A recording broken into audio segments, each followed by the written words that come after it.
எல்லோருக்கும் வணக்கம். Bigg Boss season 8 Tamil. So இந்த வீடியோவில் நம்ம விஜய் சேதுபதி அவர்களுடைய ப்ரமோ 1ல் என்னென்னலாம் டிஸ்கஷன்ஸ் இருக்கும் அப்படிங்கிறதை பற்றி நம்ம ஒரு பயங்கரமான ஒரு அனாலிசிஸ் பண்ணுவோம் எப்பயுமே.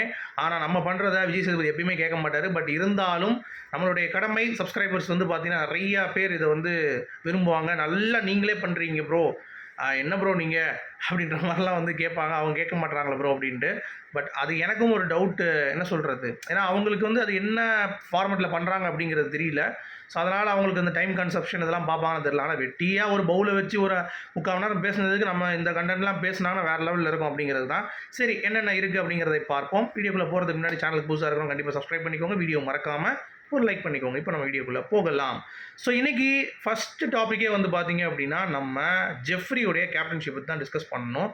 ஏன்னா ரொம்ப மெயினான ஒரு கேப்டன். அவன் பார்த்தீங்கன்னா எப்படி இருக்க போகுது அப்படின்றதெல்லாம் ஒரு பக்கம் இருந்தாலும், இன்னொரு இதில் விஜய் சேதுபதிக்கு ரொம்ப ஃபேவரட்டான ஒரு பையன் நம்ம ஜெஃப்ரி.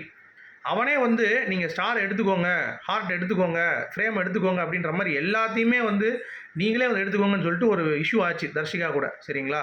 அதுக்கு சரியான ஒரு ப்ராப்பரான ஒரு வேலிடேஷன் கொடுக்கப்பட்டதா அப்படின்னு சொல்லி கேட்டிங்கன்னா கண்டிப்பாக இல்லை. ஸோ அதை பற்றின டிஸ்கஷன்ஸ் கண்டிப்பாக இருக்கும்.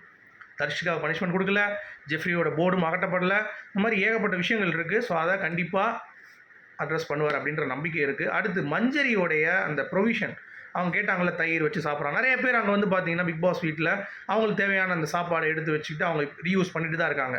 பட் மஞ்சரி எடுக்கும் பொழுது, மஞ்சரி அதை ஏன் நீங்கள் எடுக்கிறீங்க, எதுக்கு நீங்கள் பார்த்தீங்கன்னா இந்த மாதிரி பண்ணுறீங்க அப்படின்ற மாதிரி ஏகப்பட்ட கேள்விகள் அவங்க மேலே வருது. சரியா? ஸோ அதுக்காக சௌந்தர்யா பயங்கரமாக மாக்கிங் பண்ணியிருந்தாங்க. ஸோ அவங்களுக்கு ஒரு மிகப்பெரிய ஒரு ரோஸ்ட்டு கண்டிப்பாக இருக்கணும் அப்படிங்கிறத நான் இங்கே பதிவு பண்ணிக்கிறேன். ஏன்னா mocking to the extent is okay, but her mocking is, என்ன சொல்கிறது, ரொம்ப ஓவரான மாக்கிங் இருந்தது அப்படிங்கிறது பார்க்க முடிஞ்சு. ஸோ அதை அட்ரஸ் பண்ணுறாருன்னு பார்ப்போம். அடுத்து டெவில்ஸ் வைஸ் ஏஞ்சல்ஸ் இந்த டாஸ்கில் நடந்த விஷயங்கள், அதாவது மஞ்சரிக்கும் தீபக்குக்கும் கண்டிப்பாக வாழ்த்துக்கள் இருக்குங்கிறத நான் எதிர்பார்க்குறேன். மஞ்சரிக்கு ரோஸ்ட் இருக்காது அப்படிங்கிற மாதிரி பார்க்குறேன். But to the some extent உங்களுடைய இது கொஞ்சம் ஆட்டிடியூடில் மேலே கொஞ்சம் இருந்துச்சு. அதாவது ரொம்ப உக்கிரமாக இருந்தீங்க, அதை கொஞ்சம் நீங்கள் கண்ட்ரோல் பண்ணியிருக்கலாமா அப்படின்ற மாதிரி சின்ன அட்வைஸ் இருக்கும். மற்றபடி பாராட்டுகள் இருக்கும் அப்படிங்கிறது எனக்கு தோணுது. ப்ளஸ் சௌந்தர்யா அண்ட் ஜாக்லினோடைய அந்த பிஹேவியர் ப்ளஸ் கோவா கேங்கோடைய அட்ராசிட்டி, இது எல்லாத்தையுமே பார்த்தீங்கன்னா உடைச்சாதான் ஒன்று சௌந்தர்யாவையும் நம்ம ஜாக்லினையும் பிரிக்கணும். அப்படி இல்லையா ரயானை பார்த்தீங்கன்னா அந்த கேங்லேருந்து தூக்கணும். இந்த மாதிரி ஏதாவது ஒரு விஷயம் விஜய் சேதுபதி அவர்கள் பண்ணுறாராம் பார்ப்போம். ஏன்னா ரொம்ப டைல்யூட் ஆகி கேவலமான ஒரு கேம் ஆடிட்டு இருக்காங்க. அவங்க பேர் கோவா கேங் இல்லை, கில்மா கேங்னு வச்சிடலாம் போல்.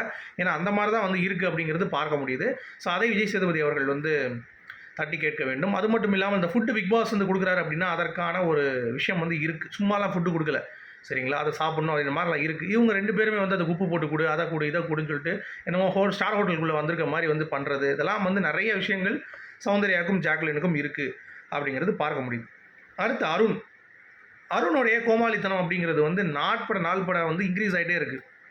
அதாவது மஞ்சரி அரக்கராக இருக்கிறதுக்கு தகுதியே இல்லை, அந்த மாதிரி எக்ஸாம்பிள் செட் பண்ணிட்டாங்க அப்படின்னு சொல்லிட்டு போராடின அருண் அடுத்து பார்த்தீங்கன்னா ஒர்ஸ்ட் பெர்ஃபார்மன்ஸில் மஞ்சரி சொல்ல மாட்டாரு.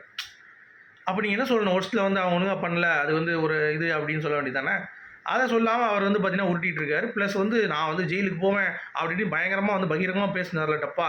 ஸோ அந்த டப்பா பார்த்தீங்கன்னா டபக்கு டப்பான்னு மாற்றுவார் அப்படின்ற மாதிரி எனக்கும் ஒரு ஃபீல் ஆகுது. ஸோ விஜய் சேதுபதி அவர்கள் அதையும் கேட்க வேண்டும் அப்படிங்கிறது தான். மற்றபடி அப்ரிஷியேஷன் ஃபார் ரஞ்சித். ஏன்னா ரஞ்சித் இந்த வாரம் பிக் பாஸை அப்ரிஷியேட் பண்ணிட்டாரு. சூப்பராக நீங்கள் பண்ணீங்க அப்படின்ற மாதிரி எல்லாருடைய மேஸ்கையும் கிழிச்சார். அந்த ஒரு இதில் பார்த்தீங்கன்னா ஏஞ்சல்ஸாக நீங்கள் சொல்லுங்கள் டெவில்ஸில் கிட்ட என்னென்ன அரக்க குணம் இருக்குது அப்படிங்கிறதுக்கு எல்லாத்தையும் போட்டு பொழந்தார். ஸோ அதற்காக ரஞ்சித்துக்கு ஒரு ஸ்பெஷல் மென்ஷன், ஸ்பெஷல் பாராட்டுக்கள் இருக்கும் அப்படிங்கிறத பார்க்குறேன். மற்றபடி கேஷுவலாக என்னென்ன நடந்துச்சு, கிராசரிஸ் பற்றி பெரிய இது கிடையாது. ஸோ மெயினான டாஸ்க்கே அந்த ஏஞ்சல்ஸ் அண்ட் டெவில்ஸ் டாஸ்க் நடந்த அந்த குளறுபடிகள் தான் பார்த்தீங்கன்னா கண்டிப்பாக டிஸ்கஸ் பண்ண வேண்டும் அப்படிங்கிறது தான். மற்றபடி இந்த வாரம் குறும்படம் எதுவுமே கிடையாது. இருக்கிறப்பே ஒன்றும் போட மாட்டாங்க, இல்லாதப்போ என்னத்தை போட போகிறாங்க ஸ்பைஸ் அப் பண்ணுறதுக்கு. ரெட் கார்டு, எல்லோ கார்டு எதுவுமே இல்லை.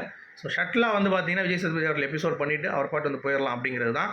தயவு செஞ்சு ஒரு 3.5 மணி நேரம் எபிசோடு தயவு செஞ்சு பண்ணாதீங்க. ஏன்னா சாட்டர்டே ரிவ்யூ சண்டே மார்னிங் நாங்கள் பண்ணுற மாதிரி இருக்குது காலங்காத்தால். ஸோ அது மட்டும் கொஞ்சம் பார்த்துக்கணும் விஜய் சேதுபதி. மற்றபடி இந்த இதெல்லாம் கொஞ்சம் கேட்பீங்கன்ற நம்பிக்கையுடன் நான் கிளம்புறேன். ஸோ உங்களுக்கு நீங்களுடைய கருத்துக்கள் என்ன அப்படிங்கிறத சொல்லுங்கள். மீண்டும் சந்திப்போம். Good bye.